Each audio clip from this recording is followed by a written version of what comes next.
7월의 무더운 밤이었습니다. 시각은 11시 30분. 가로등도 없는 뒷산 산책로, 달빛조차 구름에 가려진 칠흑 같은 어둠 속에서 68세 여성 김말수는 숨을 헐떡이며 걷고 있었습니다. 무릎 보호대를 착용한 그녀의 걸음은 느렸지만 옆에서 팔짱을 낀 며느리 42세 여성 서지연은 말순의 독도를 재촉하듯 조금씩 앞서 나갔죠. 어머님, 조금만 더 가요. 이 길 끝까지만 가면 순환 운동 끝이에요. 지연의 목소리는 여전히 상냥했습니다. 하지만 말순의 가슴 깊은 곳에선 이미 경보가 울리고 있었어요. 왜 자꾸 더 깊은 곳으로 들어가는 걸까? 바로 그때였습니다. 저 앞 어둠 속에서 한 여자가 걸어오고 있었어요. 40대 중반쯤 되어 보이는 그 여자는 손전등을 들고 있었고 말순과 스쳐 지나가는 순간 고개를 숙여 말순의 귀에 대고 속삭였습니다. 할머니 지금이라도 당장 도망가요. 말순의 온몸에 전율이 흘렀습니다. 심장이 쿵하고 내려앉는 느낌이었죠. 그녀는 황급히 뒤를 돌아보려 했지만 지연이 더 세게 팔을 잡아 끌었습니다. 어머님, 왜 그러세요? 빨리 가요. 지연의 목소리엔 조금의 동요도 없었습니다. 마치 아무 일도 없었다는 듯이요. 말수는 그날 밤 집으로 돌아오는 내내 한마디도 하지 못했습니다. 머릿속에선 그 여자의 목소리가 계속해서 메아리 쳤어요. 도망가요, 도망가요. 그리고 그날 밤 말수는 깨달았습니다. 지난 6개월간 자신에게 일어난 모든 이상한 일들이 결코 우연이 아니었다는 것을요. 이 채널은 황혼님들이 보내주신 이야기로 구성됩니다. 구독과 좋아요 버튼을 눌러 더 많은 분들이 이 이야기를 들을 수 있게 해주세요. 혈액순환을 위해 오랫동안 한 자세로 앉아있지 말고 30분마다 일어나 가볍게 움직여주세요. 유용한 생활 정보 한 줄이었습니다. 이어서 본격적인 이야기가 계속됩니다. 모든 건 6개월 전, 지난 1월부터 시작되었습니다. 남편을 잃은 지 3년 68세 여성 김말수는 아들 45세 남성 김도영과 며느리 42세 여성 서지영과 함께 살고 있었습니다. 남편이 남긴 2층 집과 넉넉한 예금, 그리고 작은 상가 건물 하나. 말순에겐 평생 모은 재산이었지만 그녀는 그저 평범한 노후를 원했을 뿐이었죠. 어머님, 무릎이 많이 안 좋으시죠? 병원 갔다 오는 길에 의사 선생님이 그러시던데 매일 걷기 운동하시는 게 제일 좋대요. 어느 날 저녁 지연이 따뜻한 차 한 잔을 내밀며 말했습니다. 그녀의 얼굴엔 언제나처럼 상냥한 미소가 가득했어요. 말수는 고개를 끄덕였습니다. 무릎 관절염으로 계단 오르내리기조차 힘들어진 지 오래였으니까요. 그래, 그런가 보구나. 근데 이 나이에 무슨 운동을. 그러니까 제가 매일 저녁 어머님이랑 같이 산책 나가려고요. 우리 집 뒤에 뒷산 산책로 있잖아요. 거기 걸으면 딱 좋을 것 같아요. 지연의 제안이었습니다. 말수는 감사한 마음이 들었어요. 며느리가 이렇게까지 자신을 챙겨주다니. 그래도 네가 힘들 텐데. 아니에요, 어머님. 저도 운동 필요하거든요. 같이 걸어요, 응? 그렇게 시작된 밤 산책이었습니다. 처음엔 저녁 8시, 해가 막 넘어간 시간이었습니다. 뒷산 입구엔 가로등도 있었고 저녁 운동 나온 사람들도 제법 보였어요. 말수는 지연과 함께 천천히 걸으며 이야기를 나눴습니다. 어머님, 날씨 좋죠? 저녁 바람이 시원해요. 그래, 이렇게 걸으니까 무릎도 좀 나아지는 것 같구나. 맞죠? 매일 이렇게 걸으면 금방 좋아지실 거예요. 지연은 언제나 다정했습니다. 팔짱을 끼고 말순의 속도에 맞춰 걸어주었고 가끔 재미있는 이야기도 해주었죠. 참 좋은 며느리를 만났어. 말순은 그렇게 생각했습니다. 아들 도연은 회사 일로 바빠서 집에 늦게 들어오는 날이 많았지만 며느리 지연이 있어 외롭지 않았으니까요. 하지만 2주일쯤 지나자 변화가 시작되었습니다. 어머님, 오늘은 좀 더 늦게 나가요. 저녁 먹고 소화도 시킬 겸 9시쯤 나가면 어때요? 응? 9시면 좀 늦은 거 아니냐? 아니에요. 오히려 그 시간이 사람도 적고 조용해서 좋아요. 어머님 무릎에도 그게 나을 것 같은데요. 지연의 말에는 이상한 구석이 없었습니다. 말순도 별 의심 없이 따랐어요. 그 다음 주엔 9시 30분이 되었고 그 다음엔 10시가 되었습니다. 시간이 지날수록 산책 시간은 점점 늦어졌고 걷는 길도 점점 더 깊숙한 곳으로 바뀌어 갔죠. 어머님, 이 길로 가면 더 평탄해요. 무릎에 물이 안 가요. 근데 여긴 가로등도 없고 사람도 없는데 그래서 더 좋잖아요. 사람 많으면 방해되고 집중이 안 돼요. 조용한 게 운동에 훨씬 좋아요. 말수는 불안했지만 며느리의 말을 믿었습니다. 아니, 믿고 싶었던 것인지도 모르죠. 그런데 이상한 일들이 하나둘씩 생기기 시작했습니다. 산책을 마치고 집에 돌아오면 머리가 너무 무거웠어요. 마치 술을 마신 것처럼 정신이 멍했고 다음날 아침이 되면 전날 무슨 일이 있었는지 잘 기억나지 않았죠. 어머님, 어제 산책할 때 제가 뭐라고 했는지 기억나세요?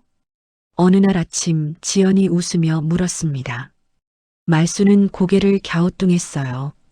분명 산책을 했는데 무슨 이야기를 나눴는지 전혀 생각나지 않았습니다. 아, 미안하다. 요즘 깜빡깜빡해서. 괜찮아요, 어머님. 나이 드시면 그럴 수 있죠. 지연은 여전히 상냥하게 웃었지만 말순의 가슴 한쪽엔 묘한 불안감이 자리 잡기 시작했습니다. 그리고 며칠 후 말순은 더 이상한 것을 발견했습니다. 자신의 통장이 보이지 않는 것이었죠. 내가 분명 여기 넣어뒀는데. 서랍장을 뒤지던 말순의 손이 떨렸습니다. 예금 통장과 함께 인감도 사라져 있었어요. 어디 두었더라? 내가 깜빡한 건가? 말순은 혼란스러웠습니다. 최근 들어 기억력이 많이 나빠진 건 사실이었으니까요. 하지만 무언가가 이상했습니다. 너무 이상했어요. 그날 밤도 어김없이 지연이 말했습니다. 어머님, 산책 가요. 오늘은 날씨가 정말 좋아요. 시계를 보니 11시였습니다. 너무 늦은 시간이었지만 말수는 거절하지 못했어요. 거절할 명분도 용기도 없었죠. 그래, 가자. 말수는 무릎 보호대를 착용하고 지연을 따라 나섰습니다. 그리고 그날 밤 어두운 뒷산길에서 낯선 여자를 만나게 되었죠. 그 여자가 속삭인 한마디가 말순의 모든 인생을 뒤흔들게 될 줄은 그때는 몰랐습니다. 그날 밤 이후 말순은 잠을 이룰 수가 없었습니다. 도망가요. 낯선 여자의 목소리가 귓가에서 맴돌았어요. 도대체 무슨 의미였을까요? 그 여자는 왜 그런 말을 한 걸까요? 말순은 다음날 아침 일찍 일어나 지연의 눈치를 살폈습니다. 평소와 다를 것 없이 지연은 아침 식사를 준비하고 있었어요. 어머님, 잘 주무셨어요?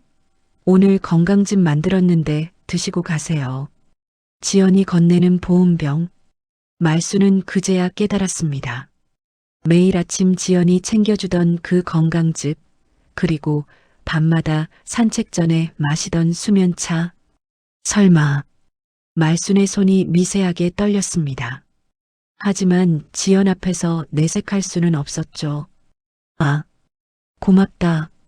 잘 마실게. 말수는 건강즙을 받아들었지만 마시지는 않았습니다. 지연이 부엌으로 돌아가자마자 화장실로 가서 몰래 버렸어요. 그리고 그날 하루 말수는 이상한 경험을 했습니다.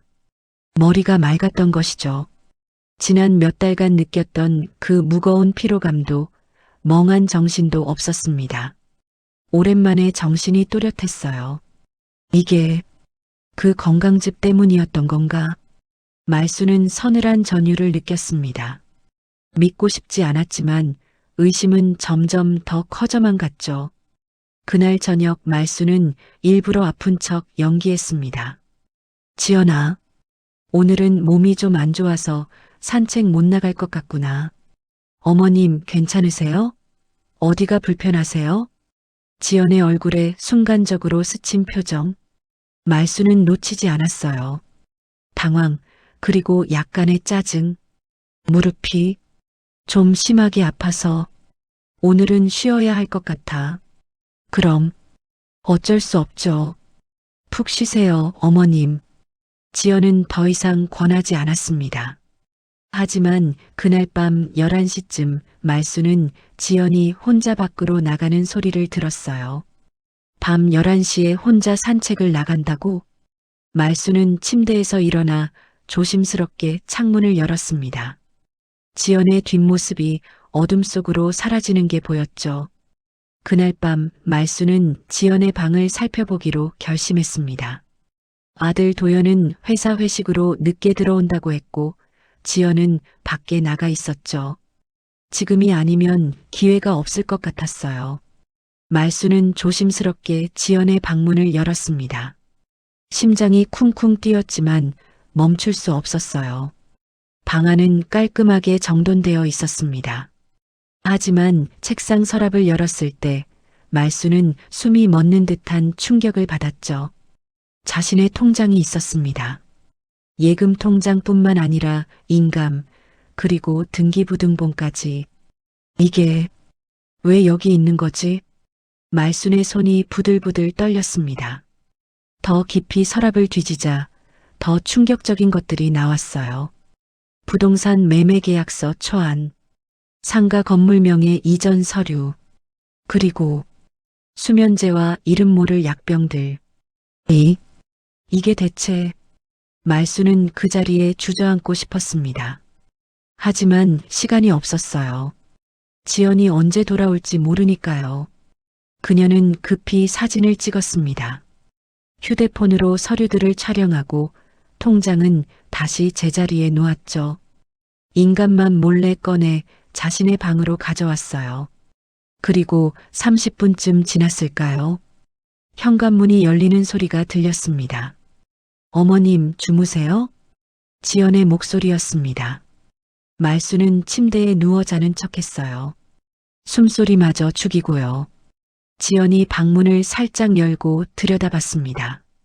한참을 서 있던 그녀는 결국 문을 닫고 자신의 방으로 갔죠. 말수는 그날 밤 한숨도 자지 못했습니다. 며느리가 자신을 죽이려 한다는 생각.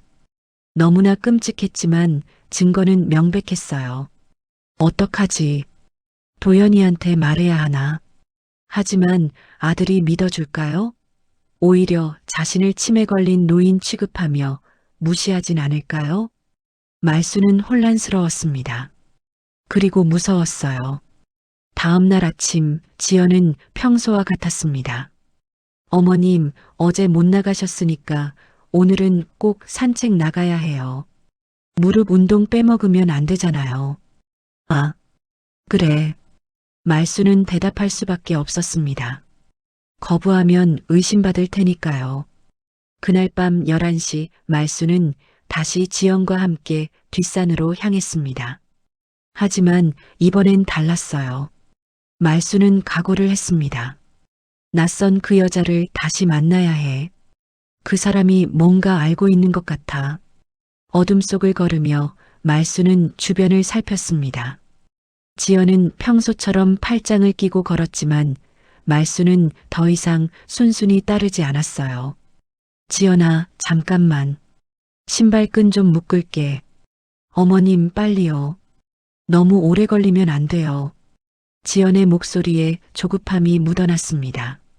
말수는 천천히 신발끈을 만지작거리며 시간을 끌었어요.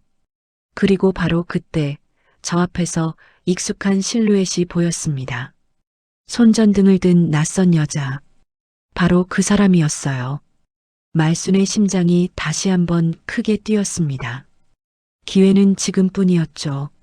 할머니.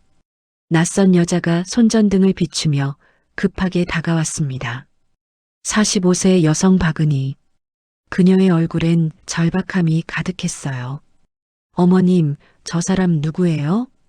지연이 경계하듯 물었습니다. 말순과 은희 사이를 가로막으려는 듯 앞으로 나섰죠. 저는 이 동네 사는 사람인데요. 할머니 얼굴이 안 좋아 보이셔서요. 은희는 침착하게 대답했습니다.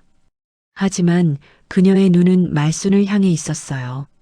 간절한 눈빛이었죠. 괜찮아요. 우리 어머님 제가 모시고 갈게요. 지연이 말순의 팔을 잡아당겼습니다. 하지만 이번엔 말순이 버텼어요. 지연아, 잠깐만. 나 좀 쉬어야겠다. 어지러워서. 어머님, 집까지 얼마 안 남았어요. 조금만 참아요. 지연의 목소리에 조급함이 섞였습니다. 말순은 그 순간을 놓치지 않았어요. 미안하지만 정말 못 걷겠어. 여기 앉아서 좀 쉬어야겠다. 말순은 길가 벤치에 주저앉았습니다. 무릎이 떨리는 건 연기가 아니었어요. 정말로 다리에 힘이 풀렸으니까요. 그럼 제가 물 좀 드릴게요. 은희가 재빨리 말했습니다. 그리고 지연을 향해 덧붙였죠. 며느님, 저 편의점에 물 사러 갔다 올게요. 잠깐만 계세요. 지연은 무언가 말하려다 입을 다물었습니다. 거절할 명분이 없었으니까요. 은희가 어둠 속으로 사라지자 말순과 지연만 남았습니다. 어머님, 괜찮으세요? 지연이 물었지만 그녀의 손은 가방 속에 있었어요. 말순은 그 가방 안에 뭔가 있다는 걸 본능적으로 느꼈습니다. 약. 분명 약이 들어있을 거야. 5분쯤 지났을까요? 은희가 물병을 들고 돌아왔습니다. 자, 할머니. 이거 드세요. 은희가 건넨 물병. 말순은 감사하다는 듯 받아들였어요. 그리고 천천히 물을 마시며 시간을 끌었죠. 며느님, 할머니 무릎이 많이 안 좋으신가 봐요. 이 시간에 산책하시기엔 무리가 있으신 것 같은데요. 은희가 지연을 똑바로 쳐다보며 말했습니다. 그녀의 눈엔 날카로운 무언가가 번뜩였어요. 상관 마세요. 저희 가족 일이니까요. 지연의 대답은 차가웠습니다. 더 이상 상냥한 척하지 않았죠. 할머니, 혹시 집에 혼자 계실 때 이상한 일 없으셨어요? 기억이 잘 안 나신다거나 물건이 없어진다거나. 은희의 질문에 말순의 눈이 커졌습니다. 어떻게 알았을까요? 당신 지금 뭐 하는 거예요? 지연이 벌떡 일어났습니다. 목소리에 분노가 섞여 있었어요. 사실을 말하는 거죠. 이 할머니가 위험에 처해 있다는 걸요. 은희도 물러서지 않았습니다. 두 사람 사이에 팽팽한 긴장감이 흘렀죠. 어머님 가요. 이상한 사람이랑 더 이상 얘기할 필요 없어요. 지연이 말순의 팔을 강하게 잡아당겼습니다. 하지만 은희가 말순의 다른 팔을 잡았어요. 할머니, 제 명함이에요. 꼭 연락하세요. 은희가 재빨리 명함을 말순의 손에 쥐어줬습니다. 그리고 속삭이듯 말했죠. 요양원에서 같은 일이 있었어요. 구명동 실버타운 요양원. 거기서 일어난 일들을 아세요. 꼭 연락하세요. 뭐라고요? 지연의 얼굴이 창백해졌습니다. 그 순간 말순은 확신했어요. 은희의 말이 진실이라는 것을요. 어머님, 빨리 가요. 지연이 거의 끌다시피 말순을 일으켰습니다. 말순은 명함을 꽉 쥔 채 지연을 따라갔어요. 집으로 돌아오는 길, 지연은 한마디도 하지 않았습니다.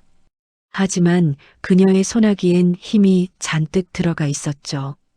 집에 도착하자마자 지연이 말했습니다. 어머님, 오늘 좀 피곤하시죠? 수면차 드릴게요. 푹 주무셔야 해요. 아니야. 괜찮아. 어머님 건강을 위해서예요. 자, 드세요. 지연이 내민 차. 말수는 거부할 수 없었어요. 마시는 척하고 나중에 몰래 버릴 생각이었죠. 하지만 지연은 말순이 다 마실 때까지 지켜봤습니다. 어머님, 끝까지 드세요. 다 드셔야 효과가 있어요. 말수는 어쩔 수 없이 차를 다 마셨습니다. 그리고 방으로 돌아와 문을 잠갔어요. 명함을 꺼내봤습니다. 박은희, 간호조무사, 그리고 휴대폰 번호가 적혀 있었죠. 말수는 떨리는 손으로 번호를 눌렀습니다. 벨이 2번 울리자 은희가 받았어요. 여보세요? 아까 할머니예요. 할머니, 괜찮으세요? 지금 혼자 계세요? 은희의 목소리에 안도감이 섞여 있었습니다. 네. 방문 잠갔어요. 잘하셨어요. 할머니, 지금부터 제 말 잘 들어주세요. 시간이 많지 않아요. 은희의 목소리는 단호했습니다. 말수는 침대에 앉아 귀를 기울였어요. 며느님, 아니, 그 사람은 3년 전까지 구명동 실버타운 요양원에서 일했어요.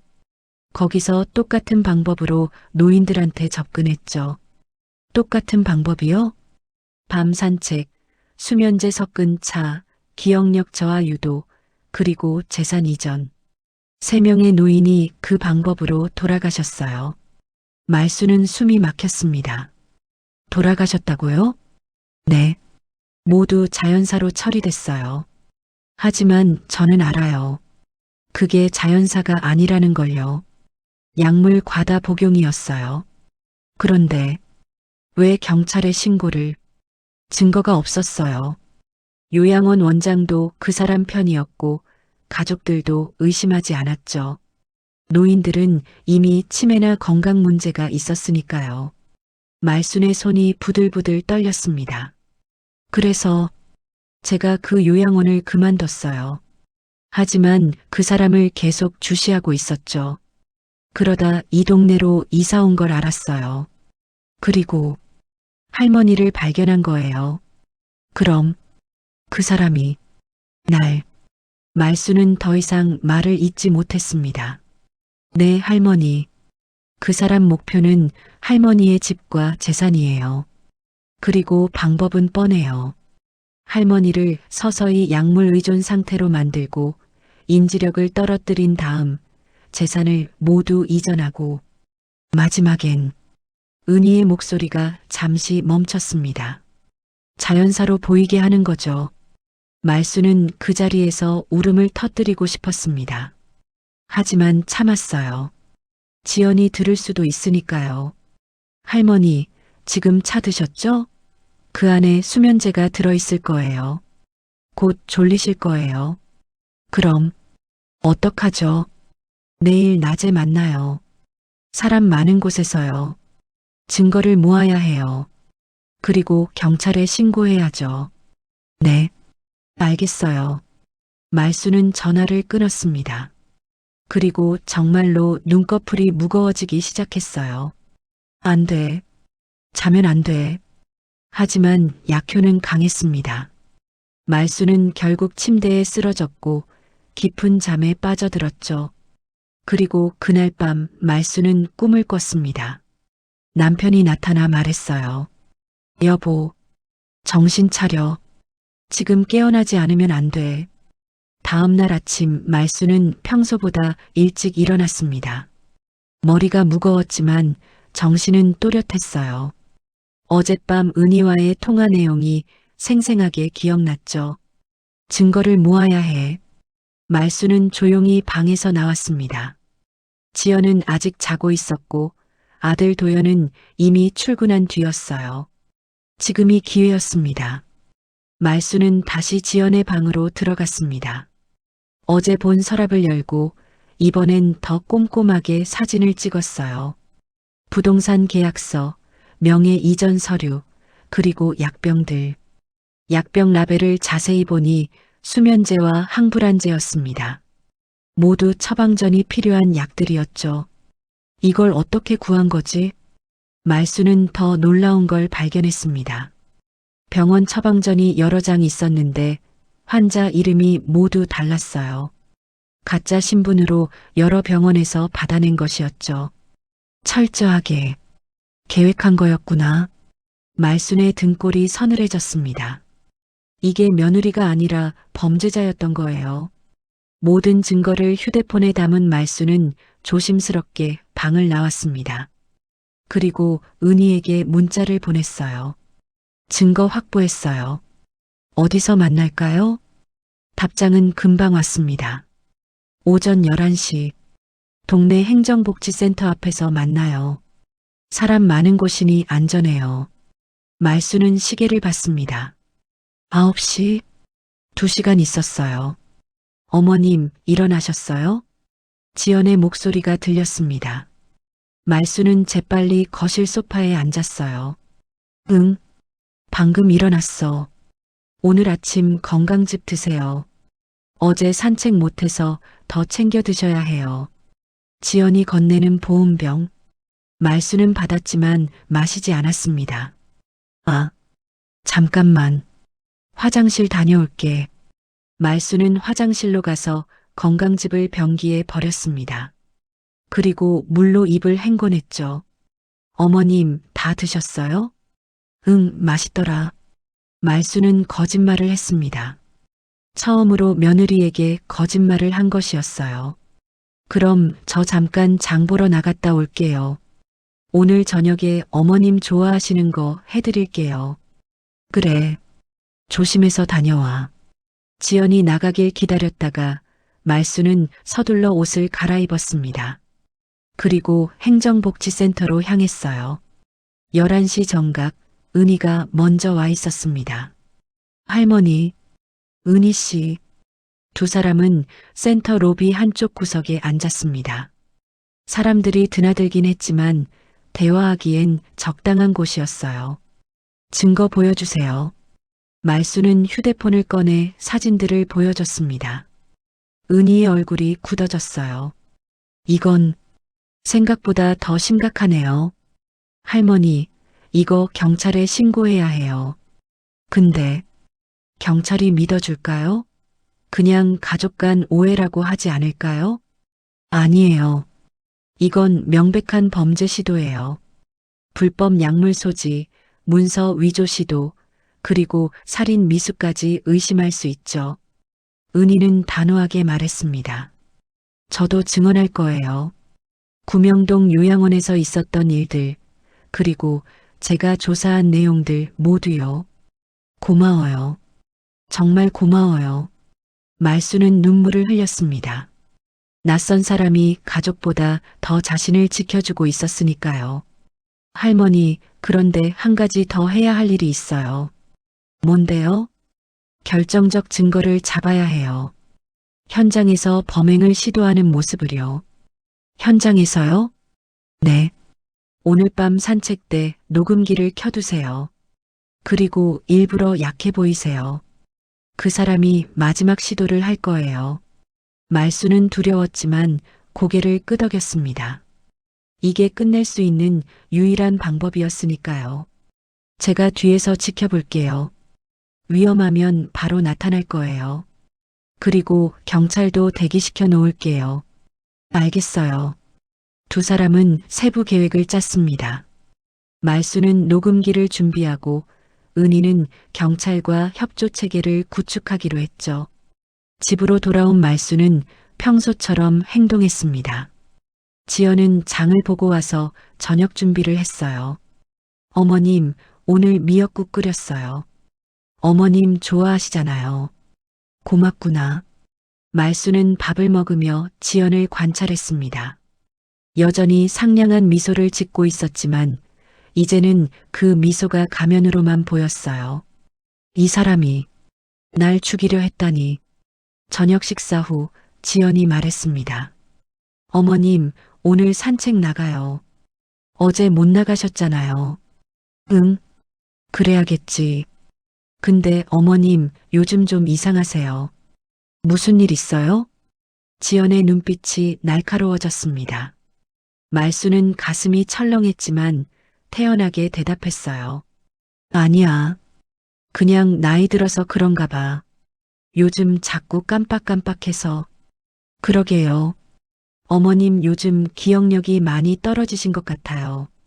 혹시 병원 한번 가보실래요? 지연의 제안이었습니다. 하지만 말수는 그 의도를 알았어요. 치매 진단을 받게 하려는 거였죠. 아니야. 괜찮아. 조금만 쉬면 나아질 거야. 그래도 검사는 받아보시는 게. 됐어. 괜찮다니까? 말순이 처음으로 목소리를 높였습니다. 지연은 잠시 놀란 표정을 지었지만 곧 다시 미소를 지었어요. 네, 알겠어요. 어머님이 싫으시다면. 그날 밤 11시 두 사람은 다시 뒷산으로 향했습니다. 말순의 주머니엔 작은 녹음기가 들어 있었습니다. 버튼을 몰래 눌러 녹음을 시작했어요. 어둠 속을 걸으며 지연이 말했습니다. 어머님, 오늘은 좀 더 깊이 들어가 볼까요? 저 위에 전망대가 있거든요. 거기서 야경 보면 예쁠 것 같아요. 전망대? 거기까지 가려면 한참 걸어야 하는데. 괜찮아요. 천천히 가면 돼요. 지연은 말순의 팔을 잡고 더 깊은 산길로 들어갔습니다. 가로등은 점점 드물어졌고 사람은 아무도 없었어요. 말순의 심장이 빠르게 뛰었습니다. 두려웠지만 참아야 했어요. 은희 씨가 뒤에서 지켜보고 있어. 괜찮아. 한참을 걷자 정말로 작은 전망대가 나타났습니다. 아무도 없는 한적한 곳이었죠. 자, 어머님. 여기서 좀 쉬어가요. 지연이 벤치를 가리켰습니다. 말수는 앉았고 지연은 가방에서 보온병을 꺼냈어요. 어머님, 이거 드세요. 제가 특별히 만든 거예요. 이게 뭔데? 건강음료죠. 어머님한테 정말 좋을 거예요. 다 드시면 모든 게 편해지실 거예요. 지연의 목소리에 이상한 뉘앙스가 섞여 있었습니다. 말수는 보온병을 받았지만 마시지 않았어요. 지연아, 니 왜 이러는 거니? 뭐가요? 난 알아. 네가 뭘 하려는지. 순간 지연의 얼굴에서 미소가 사라졌습니다. 어머님, 언제부터 눈치채신 거예요? 지연의 얼굴에서 모든 가면이 벗겨졌습니다. 더 이상 상냥한 며느리가 아니었어요. 차갑고 계산적인 눈빛이 그대로 드러났죠. 어머님, 아니 할머니, 언제부터 알았어요? 며칠 전부터 그 여자가 말했죠? 박은희, 그 쓸데없이 정의로운 여자. 지연이 비웃듯 말했습니다. 말수는 녹음기가 제대로 작동하고 있기를 바라며 대답했어요. 네가 요양원에서 했던 일들 다 알아. 아, 그래요? 그래서 어쩔 건데요? 경찰에 신고할 거예요? 지연이 보온병 뚜껑을 열었습니다. 그리고 말순에게 들이밀었죠. 어차피 아무도 안 믿어요. 치매 걸린 노인의 망상이라고 생각할걸요? 네 아들 도연이는 뭐라고 할까? 도연이? 걱정 마세요. 그 사람은 아무것도 모를 거예요. 언제나 그랬듯이요. 지연의 목소리엔 경멸이 섞여 있었습니다. 사실 도연이랑 결혼한 것도 어머님 재산 때문이었어요. 사랑? 그런 거 없었죠. 처음부터 목표는 이 집이랑 통장이었어요. 이런 못된. 말수는 분노로 몸을 떨었습니다. 하지만 지연은 개의치 않았어요. 할머니, 솔직히 말하면 3년이나 기다린 거예요.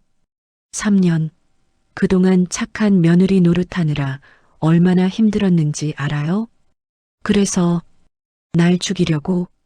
죽인다는 표현은 좀 그렇고 자연스럽게 보내드리려는 거죠. 어차피 나이도 많으시고 무릎도 안 좋으시고 조금만 도와드리면 편하게 가실 수 있어요. 지연은 태연하게 말했습니다. 마치 저녁 메뉴를 이야기하듯이요. 이 음료 안에 뭐가 들어있는데? 수면제요. 많이요. 드시면 그냥 잠드실 거예요. 그리고 안 일어나시는 거죠. 간단해요. 네가 요양원에서도 이렇게. 그래요. 3명이나 보내드렸죠. 다들 재산 많은 노인들이었어요. 가족도 없고 있어도 관심 없는 사람들. 완벽한 타겟이었죠. 지연의 고백이었습니다. 말수는 소름이 돋았어요. 근데 그때는 실수가 있었어요. 박은희 그 여자가 눈치챘거든요. 그래서 요양원을 그만두고 도연이를 만난 거예요. 더 안전한 방법으로요. 네가 진짜 할머니 이제 그만 드세요. 길게 말해봤자 소용없어요. 어차피 결과는 정해져 있으니까요. 지연이 다시 보온병을 내밀었습니다. 하지만 말수는 뒤로 물러섰어요. 싫어. 절대 안 마셔.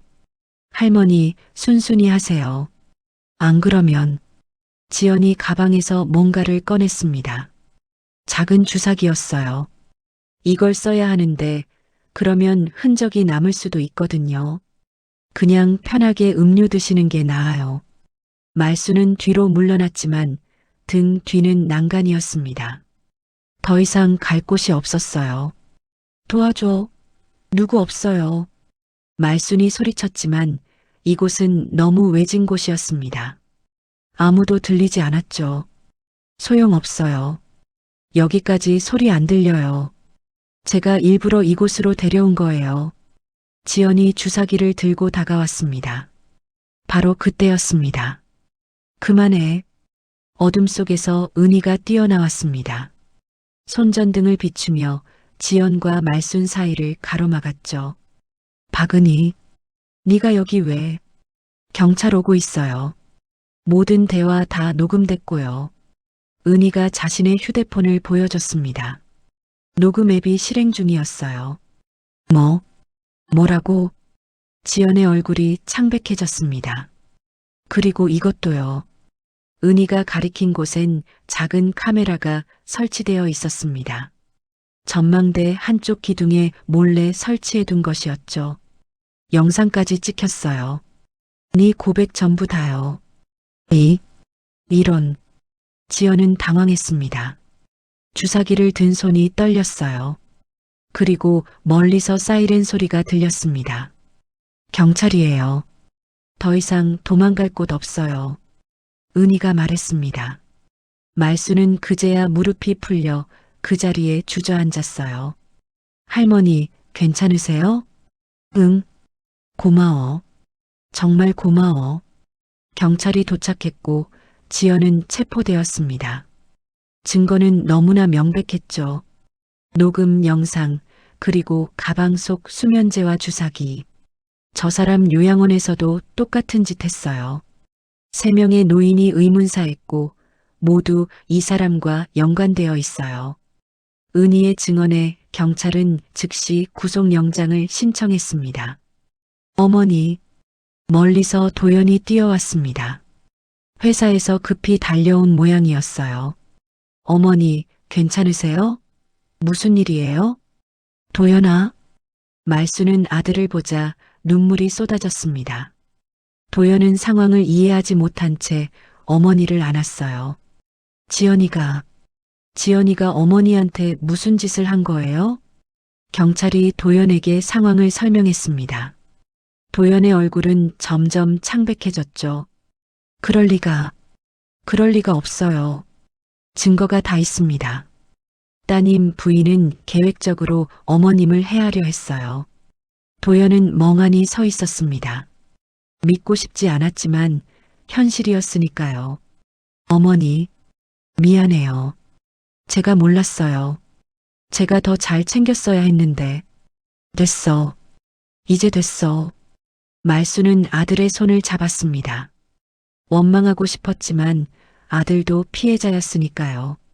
지연은 경찰차에 태워져 갔습니다. 가면서 말순을 한번 쳐다봤지만 거기엔 아무 감정도 없었어요. 할머니, 앞으로 조심하세요.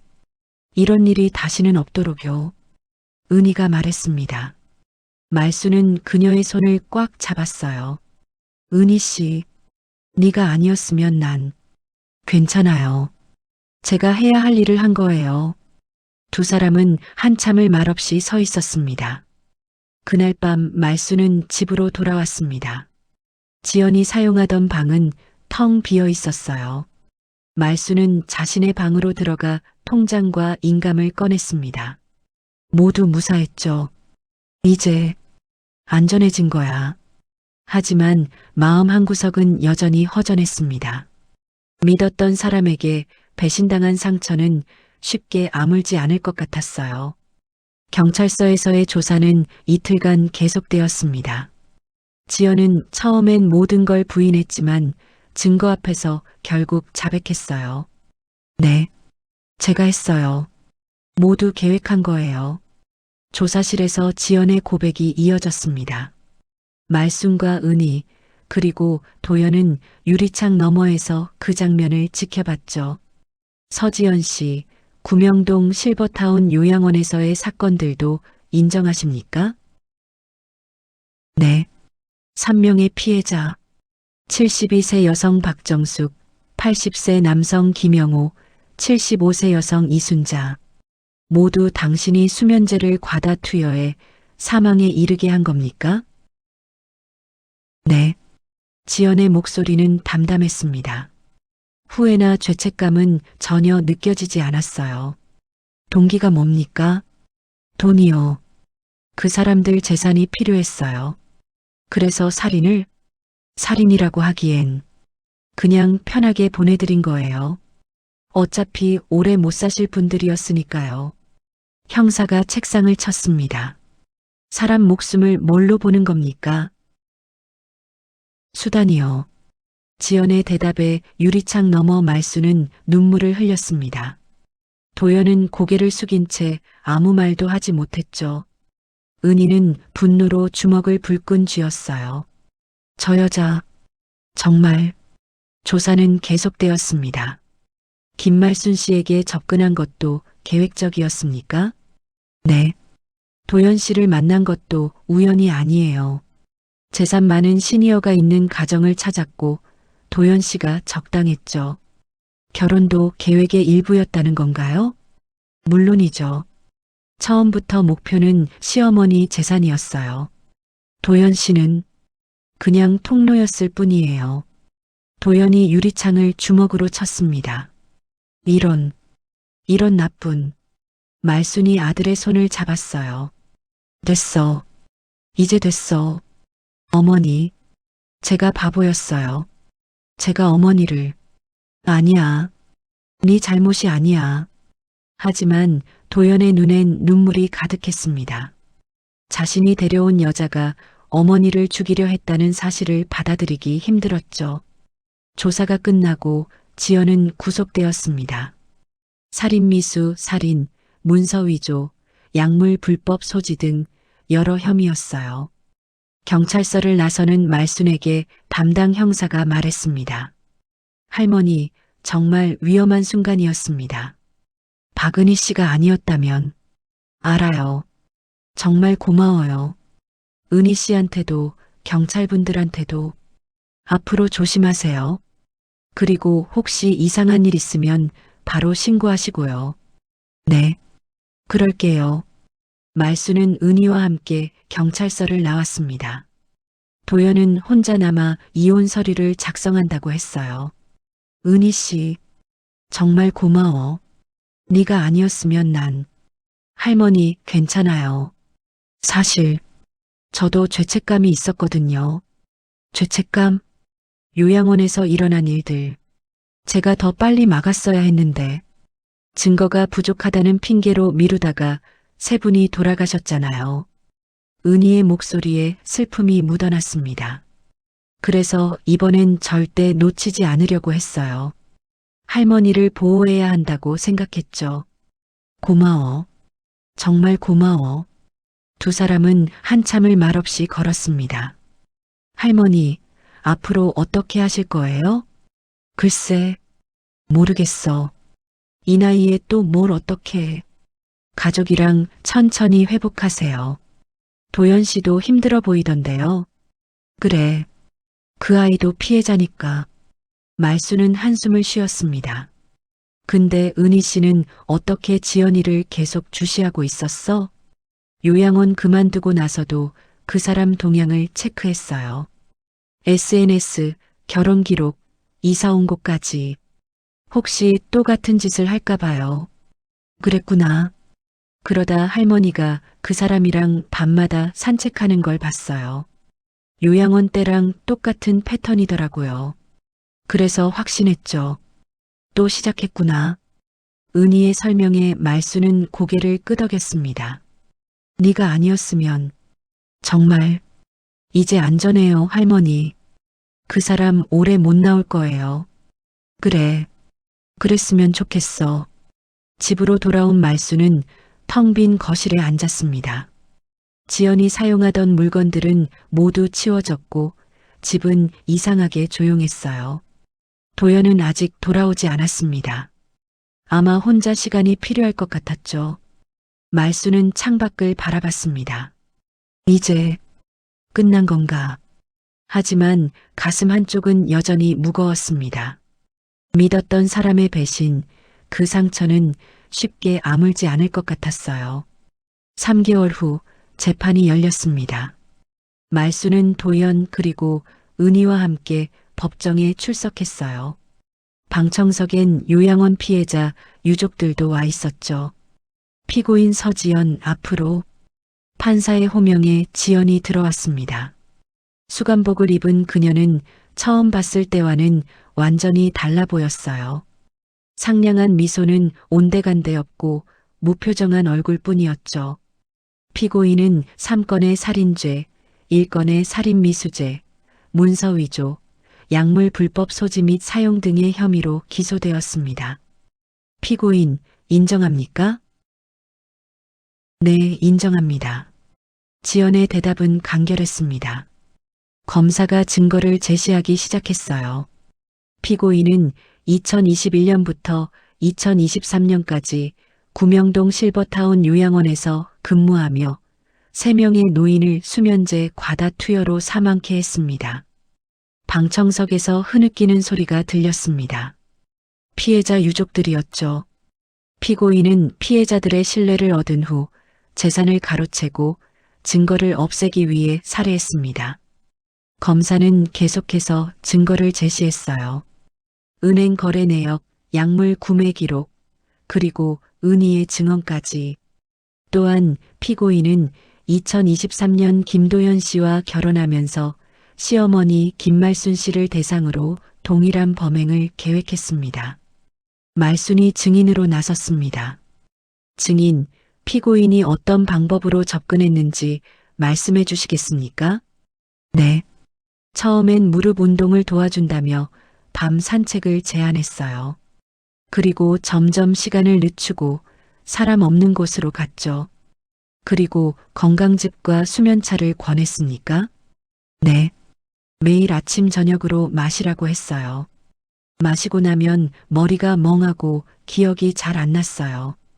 피고인이 증인의 통장과 인감을 몰래 가져간 사실도 있습니까? 네. 제 방에 있던 걸 다 가져가서 자기 방에 숨겨놨어요. 말순의 증언이 이어졌습니다.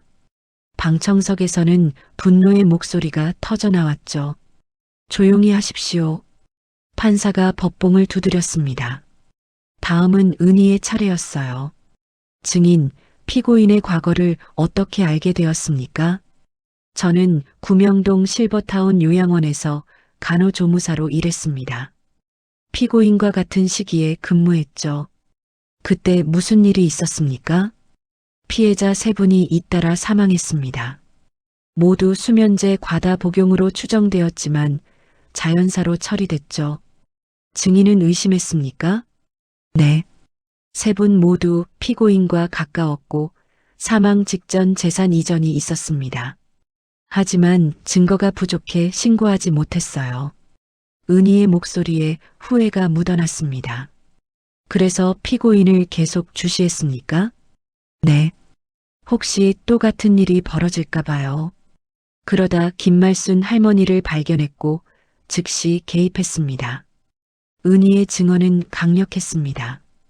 그녀가 없었다면 지연의 범행은 계속되었을 테니까요. 피고인, 최후 진술하시겠습니까? 판사가 물었습니다. 지연은 잠시 망설이다 입을 열었어요. 저는 어릴 때부터 가난하게 살았습니다. 부모님은 빚에 쪼들리며 사셨고 저는 늘 돈이 없어서 고생했죠. 지연의 목소리는 담담했습니다. 그래서 생각했어요. 어떻게든 돈을 모아야겠다고. 그러다 요양원에서 일하게 됐고 기회를 발견했습니다. 노인들은 외로워했어요. 가족도 찾아오지 않고 돈만 많았죠. 저한텐 그게 기회로 보였습니다. 방청석에서 야유가 터져 나왔습니다. 조용히. 판사가 다시 법봉을 두드렸고 지연은 계속 말했어요. 김말순 할머니한테도 똑같이 했습니다. 미안하다고 말하진 않겠어요. 저는 제가 한 일을 후회하지 않으니까요. 말순은 눈물을 흘렸습니다. 마지막까지 한치의 후회도 없는 지연의 모습에 가슴이 미어졌죠. 피고인, 인간으로서의 양심은 없습니까? 판사가 물었지만 지연은 대답하지 않았습니다. 판결이 내려졌습니다. 피고인 서지연에게 징역 30년을 선고합니다. 방청석에서 환호와 한숨이 동시에 터져 나왔어요. 피고인은 계획적이고 반복적으로 범행을 저질렀으며 반성의 기미도 보이지 않습니다. 따라서 엄벌에 처합니다. 지연은 무표정하게 판결을 들었습니다. 끌려나가는 그녀의 뒷모습을 보며 말수는 복잡한 감정에 휩싸였어요. 법정을 나서며 피해자 유족 한 분이 말순에게 다가왔습니다. 할머니, 저희 어머니도 그 여자 때문에 돌아가셨어요. 고맙습니다. 할머니 덕분에 진실이 밝혀졌어요. 아니에요. 저도 겨우 살아난 거예요. 그래도 용기 내주셔서 고맙습니다. 이제야 어머니 영혼이 편히 쉬실 것 같아요. 말수는 그 사람의 손을 꽉 잡았습니다. 법원을 나오자 도연이 어머니에게 다가왔어요. 어머니, 정말 죄송해요. 제가 됐어, 도연아. 이제 다 끝났어. 어머니를 그런 위험에 빠뜨린 건 저예요. 저 때문에. 아니야. 네 잘못이 아니야. 그 여자가 나쁜 거지. 말수는 아들을 안았습니다. 도연도 피해자였으니까요. 이제 우리 다시 시작하자. 응? 네. 어머니. 도연은 어머니 품에서 한참을 울었습니다. 은희도 그 모습을 지켜보며 미소 지었어요. 할머니, 이제 정말 끝났어요. 안심하세요. 고마워, 은희 씨. 정말 고마워. 천만에요. 저도 이제야 마음이 놓여요. 3명의 피해자를 위한 추모 행사가 열렸습니다. 말순과 은희, 그리고 유족들이 모여 그들을 기렸죠. 이제 편히 쉬세요. 진실이 밝혀졌어요. 말순은 꽃을 바치며 기도했습니다. 자신이 살아남았기에 다른 피해자들의 억울함도 풀렸다는 생각에 위안을 얻었어요. 집으로 돌아온 말순은 오랜만에 평화를 느꼈습니다. 더 이상 두려워하지 않아도 되었으니까요. 재판이 끝난 지 한 달이 지났습니다. 말순의 일상은 조금씩 평온을 되찾아가고 있었어요. 하지만 완전히 예전으로 돌아간 건 아니었죠. 어머니, 아침 드세요. 도연이 식탁에 밥을 차렸습니다. 지연이 떠난 후 도연이 집안일을 도맡아 하고 있었어요. 고맙다, 도연아. 아니에요. 제가 해야죠. 도연의 얼굴엔 여전히 죄책감이 남아 있었습니다. 말수는 그게 마음 아팠어요. 도연아, 네 잘못이 아니라니까. 그만 자책해. 하지만 어머니, 제가 그 사람을 집에 데려온 거잖아요. 제가 더 잘 살폈어야 했는데 누가 알았겠니? 그 사람이 그런 사람인 줄. 말수는 한숨을 쉬었습니다. 사실 난 처음엔 지연이가 참 좋은 며느리라고 생각했어. 날 친딸처럼 챙겨주는 것 같았거든. 근데 그게 다 연기였다니. 참 무섭더라. 말순의 목소리에 슬픔이 묻어났습니다. 어머니, 도연아, 니도 힘들겠지만 우리 이겨내자. 응? 네, 어머니. 꼭 그럴게요. 아침을 먹고 나서 말수는 산책을 나가기로 했습니다. 하지만 뒷산이 아니었어요. 집 앞 공원이었죠. 어머니, 제가 같이 갈게요. 아니야, 혼자 갈 수 있어. 너는 회사 가. 하지만, 걱정 마. 이제 괜찮아. 말수는 도연을 안심시키고 공원으로 향했습니다. 공원엔 산책 나온 노인들이 많았어요. 말수는 벤치에 앉아 그들을 바라봤죠. 저 사람들도 혹시 누군가한테 속고 있는 건 아닐까? 말수는 문득 그런 생각이 들었습니다. 지연 같은 사람이 또 있을지도 모르잖아요. 할머니, 여기 계셨네요. 뒤에서 익숙한 목소리가 들렸습니다. 은희였어요. 은희 씨, 어떻게 여길? 할머니 산책 나오시는 거 알죠? 제가 가끔 들러요. 은희가 옆에 앉았습니다. 요즘 어떠세요? 응, 조금씩 나아지고 있어.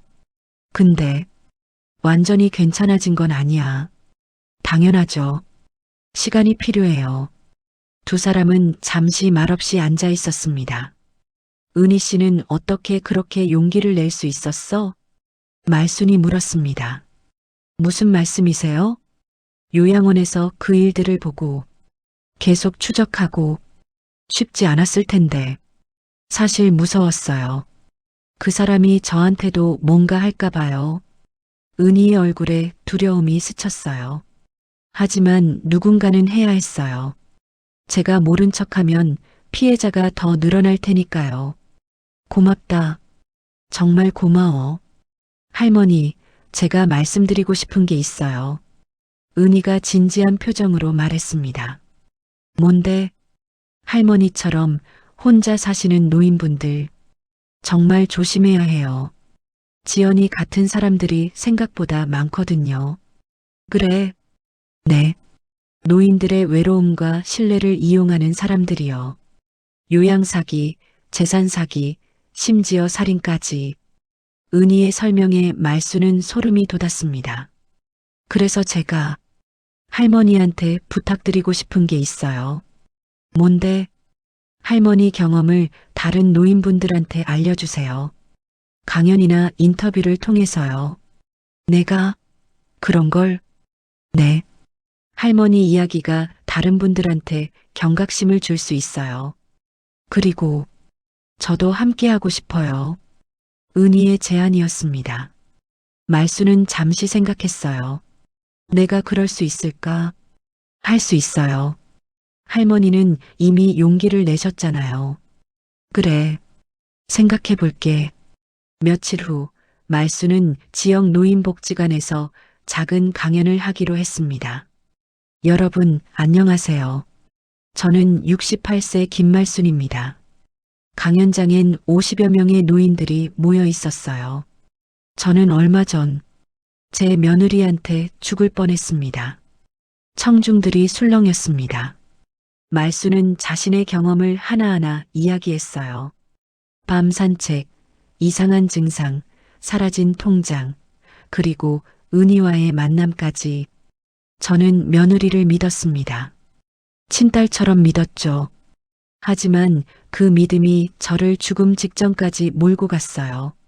청중들은 숨을 죽이고 들었습니다. 여러분도 조심하세요. 가족이라고 착하다고 무조건 믿지 마세요. 이상한 일이 생기면 꼭 의심하고 도움을 요청하세요. 말순의 목소리는 떨렸지만 힘이 있었습니다. 그리고 혼자 끙끙 앓지 마세요. 저처럼 은희 씨 같은 사람을 만날 수도 있어요. 용기를 내세요. 강연이 끝나고 많은 노인들이 말순에게 다가왔습니다. 할머니, 정말 대단하세요.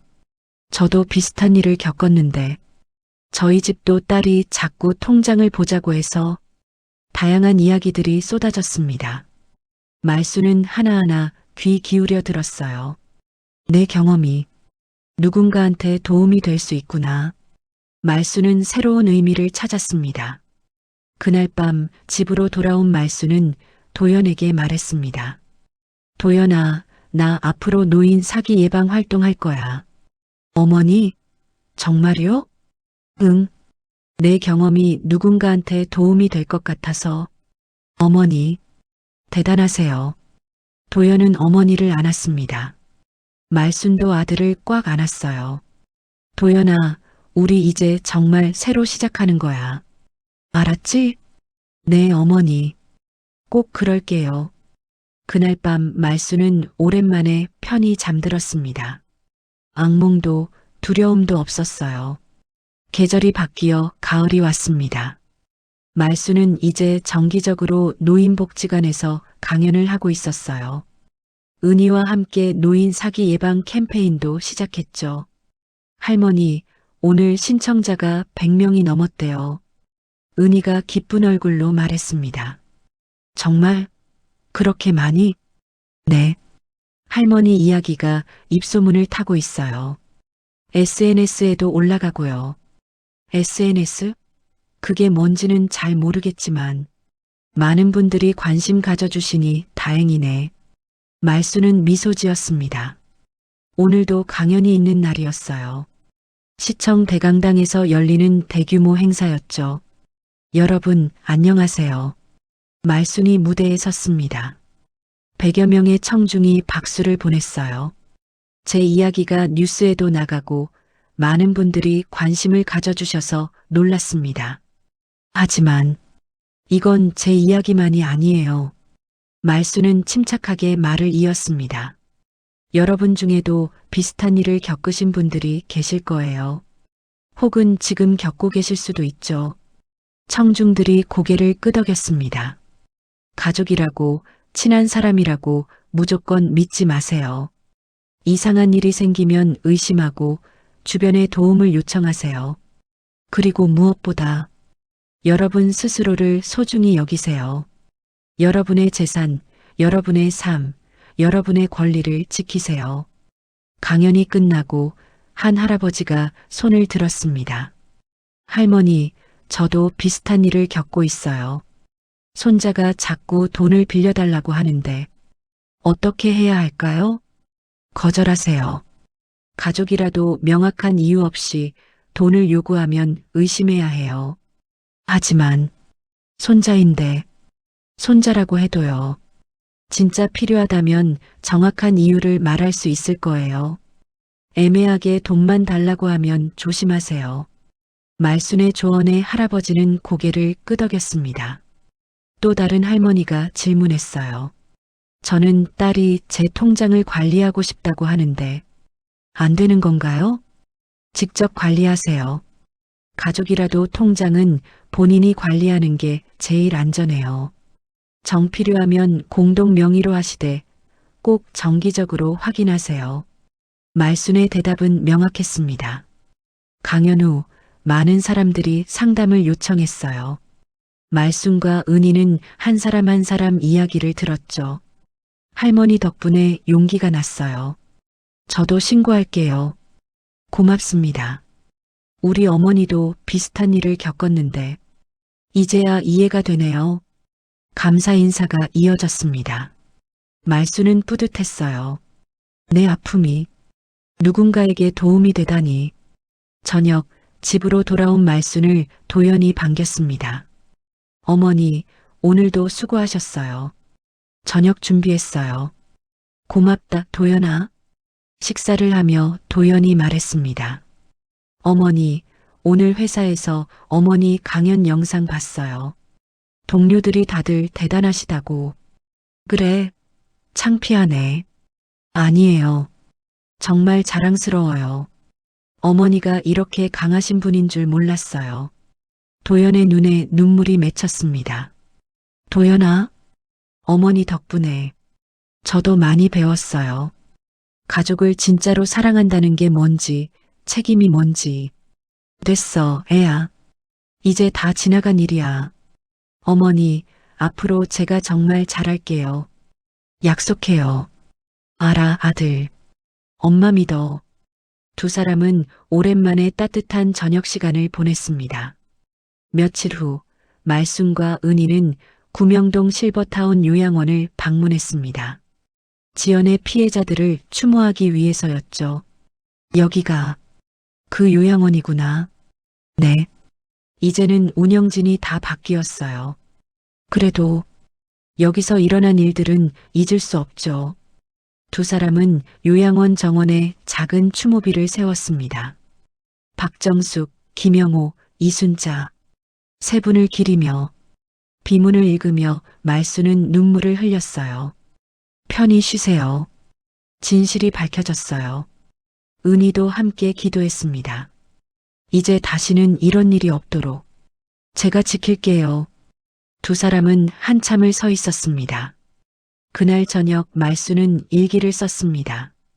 오늘로 내 새로운 삶이 시작된 것 같다. 고통스러운 경험이었지만 그 덕분에 내가 할 수 있는 일을 찾았다. 다른 노인들을 돕는 것. 그게 내 남은 인생의 의미가 될 것 같다. 은희 씨를 만난 건 정말 축복이었다. 낯선 사람이 가족보다 더 나를 지켜줬다. 세상엔 아직 좋은 사람이 더 많다는 걸 믿게 됐다. 도연이도 많이 변했다. 이제야 진짜 어른이 된 것 같다. 엄마로서 기쁘다. 지연이에 대한 분노는 이제 많이 사라졌다. 대신 안타까움이 남았다. 그 사람도 어쩌면 피해자였을지 모른다. 가난과 욕심이 한 사람을 그렇게 만들었으니까. 하지만 용서는 못한다.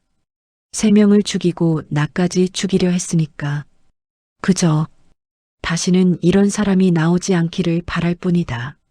말수는 일기를 덮고 창밖을 바라봤습니다. 달이 밝았어요. 예전엔 저 달빛 아래 지연과 무서운 산책을 했었죠. 하지만 이제는 아닙니다. 이제 밤은 더 이상 두렵지 않았어요. 겨울이 다가왔습니다. 1년 전 이맘때 말수는 지연과 처음 밤 산책을 시작했었죠. 그리고 지옥 같은 시간이 시작됐었어요. 하지만 지금은 달랐습니다. 어머니, 오늘 날씨 추운데 괜찮으세요? 도연이 어머니에게 목도리를 둘러주었습니다. 응, 괜찮아. 조금 춥긴 한데 산책은 해야지. 제가 같이 갈게요. 아니야, 은희 씨랑 가기로 했어. 아, 그래요? 그럼 조심하세요. 도연은 어머니를 현관까지 배웅했습니다. 공원에서 은희가 기다리고 있었어요. 할머니, 안 추우세요? 괜찮아. 은희 씨는? 저야 젊으니까요. 두 사람은 공원을 천천히 걸었습니다. 은희 씨, 요즘 일은 어때? 잘 되고 있어요. 캠페인 활동도 확대되고 있고요. 다음 달엔 전국 순회 강연도 계획 중이에요. 그래, 고생 많겠네. 아니에요. 보람 있어요. 할머니 덕분에요. 내가 뭘? 할머니가 용기 내주셔서 이 모든 게 가능했어요. 정말 감사해요. 은희의 진심 어린 말에 말수는 미소 지었습니다. 은희 씨 부모님은 이런 일 하는 거 어떻게 생각하셔? 응원해 주세요. 처음엔 걱정하셨지만 이제는 자랑스러워 하시죠. 그럼 됐다. 부모 마음이란 게 그런 거야. 두 사람은 벤치에 앉았습니다. 할머니, 제가 할머니한테 말씀드리고 싶은 게 있어요. 뭔데? 사실, 저도 옛날에 할머니처럼 누군가한테 속은 적이 있어요. 그래. 대학 때 사귀던 남자친구가 있었어요. 그 사람이 제 돈을 다 가져갔죠. 은희의 목소리가 낮아졌습니다. 처음엔 사업 자금이 필요하다고 나중에 갚겠다고 했어요. 저는 믿었죠. 사랑하니까요. 근데 그 돈 가지고 도망갔어요. 연락도 끊고 흔적도 없이요. 그랬구나. 힘들었겠다. 네. 그 일 때문에 사람을 믿지 못하게 됐어요. 그래서 요양원에서 일하면서도 항상 의심하고 살펴봤죠. 은희의 눈에 눈물이 맺혔습니다. 그러다 지연 씨를 발견한 거예요. 그 사람이 노인들한테 하는 짓을 보면서 제가 당했던 일이 생각났어요. 그래서 더 적극적으로 나선 거구나. 네. 제가 당한 아픔을 다른 사람들은 당하지 않았으면 해서요. 말수는 은희의 손을 잡았습니다. 고마워, 은희 씨. 네 덕분에 내가 살았어. 아니에요, 할머니. 오히려 할머니 덕분에 저도 치유됐어요. 할머니를 도우면서 제 상처도 치유된 것 같아요. 두 사람은 한참을 손을 잡고 앉아 있었습니다. 은희 씨, 앞으로도 우리 계속 같이 일하자. 응? 물론이죠, 할머니. 평생 함께 할 거예요. 저녁, 집으로 돌아온 말수는 도연과 저녁을 먹었습니다. 어머니, 오늘 은희 씨랑 무슨 이야기 하셨어요? 여러 가지. 그 친구도 힘든 일이 있었더라고. 그래요? 응. 사람은 다 각자 상처가 있는 것 같아. 그걸 어떻게 극복하느냐가 중요한 거지. 어머니 말씀 맞아요. 도연이 고개를 끄덕였습니다. 도연아, 넌 요즘 괜찮니? 회사 생활은? 네, 괜찮아요. 동료들도 많이 도와주고, 어머니 덕분에 저도 많이 성장한 것 같아요. 그래, 그럼 다행이고. 어머니, 제가 하나 여쭤봐도 될까요? 뭔데? 어머니는 지연 씨를 용서하셨어요? 말수는 잠시 침묵했습니다. 용서, 그건 아직 모르겠어. 하지만 더 이상 미워하진 않아. 그게 무슨 차이예요? 용서는 그 사람을 받아들인다는 건데, 미워하지 않는 건 그냥 내 마음을 편하게 하는 거지. 말순의 설명에 도연은 생각에 잠겼습니다. 저는 아직도 화가 나요. 그 사람한테, 그리고 저한테도요. 당연하지. 시간이 필요해. 어머니는 정말 대단하세요. 어떻게 그렇게 담담하실 수 있어요? 나이 먹으면 알게 돼. 미움에 에너지 쓰는 것보다 앞으로 어떻게 살지 생각하는 게 낫다는 걸. 도연은 어머니를 바라보며 미소 지었습니다. 저도 어머니처럼 되고 싶어요. 그럴 거야. 니는 착한 아이니까. 식사를 마치고 말수는 방으로 돌아왔습니다. 창밖을 보니 눈이 내리고 있었어요. 벌써 겨울이 왔네. 1년이 지났습니다. 지옥 같았던 1년이었지만 동시에 많은 것을 배운 1년이기도 했죠. 말수는 서랍에서 은희가 처음 준 명함을 꺼냈습니다. 박은희, 간호조무사. 이 작은 명함 한 장이 자신의 인생을 구했어요. 세상엔 나쁜 사람만 있는 게 아니구나. 좋은 사람도 많아. 말수는 명함을 다시 소중히 간직했습니다. 그리고 일기장을 펼쳤어요. 오늘로 정확히 1년이 지났다. 1년 전 이맘때 난 지옥의 문턱에 서 있었다. 하지만 이제는 다르다. 나는 살아남았다. 그리고 새로운 삶을 시작했다. 더 이상 누군가의 피해자가 아니라 다른 사람을 돕는 사람이 됐다. 은희 씨를 만난 건 내 인생 최고의 행운이었다.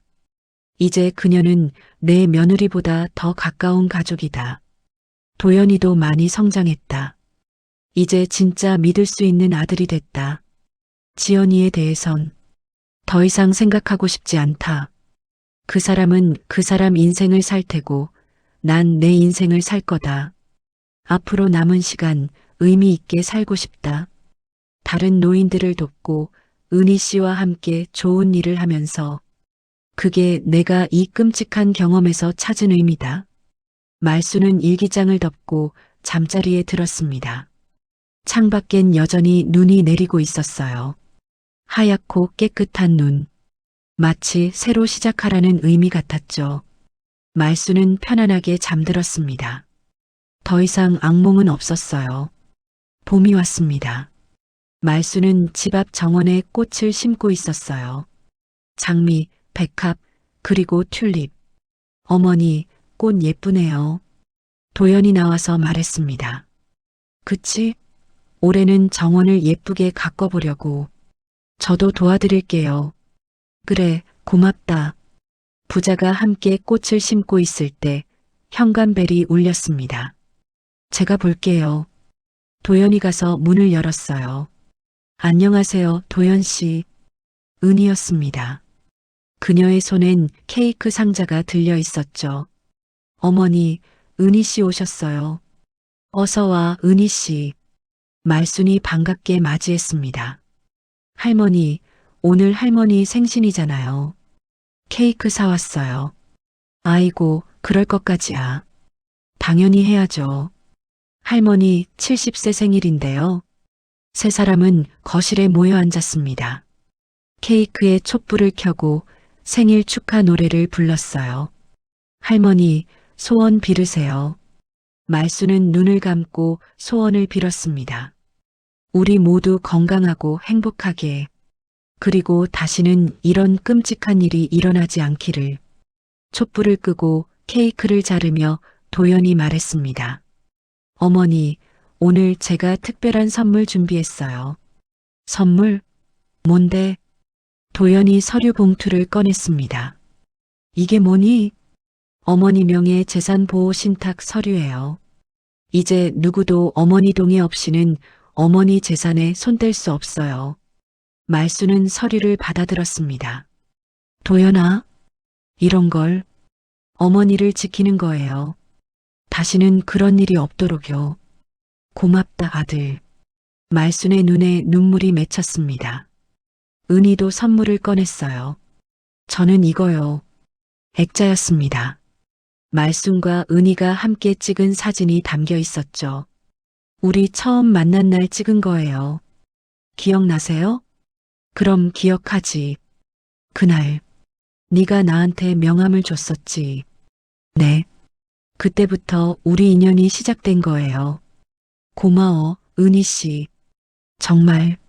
세 사람은 케이크를 먹으며 이야기를 나눴습니다. 할머니, 다음 주에 부산에서 강연 요청이 들어왔어요. 부산? 멀긴 한데. 저도 같이 갈게요. 걱정 마세요. 그래, 그럼 가야지. 어머니, 저도 휴가 내서 같이 갈게요. 너까지? 회사 괜찮겠어? 괜찮아요.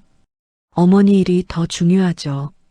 말수는 두 사람을 보며 미소 지었습니다. 진짜 가족이란 이런 거구나. 혈연이 아니어도 진심으로 서로를 아끼고 지켜주는 것. 그게 진짜 가족이었어요. 오후 은희가 돌아간 후 말순과 도연은 정원으로 나왔습니다. 어머니, 꽃 다 심었네요. 응, 이제 잘 자라기만 하면 돼. 꼭 잘 자랄 거예요. 두 사람은 나란히 서서 꽃을 바라봤습니다. 도연아, 네 요즘 정말 많이 변했어.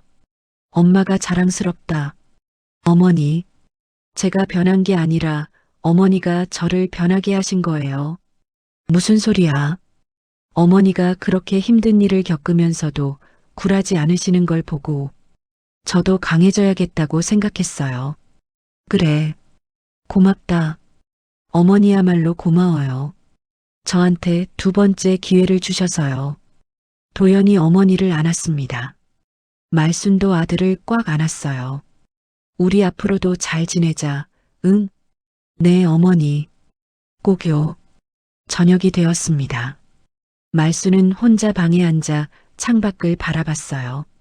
저 멀리 뒷산이 보였습니다. 1년 전 지옥 같은 시간을 보냈던 그곳. 하지만 이제는 더 이상 무섭지 않았어요.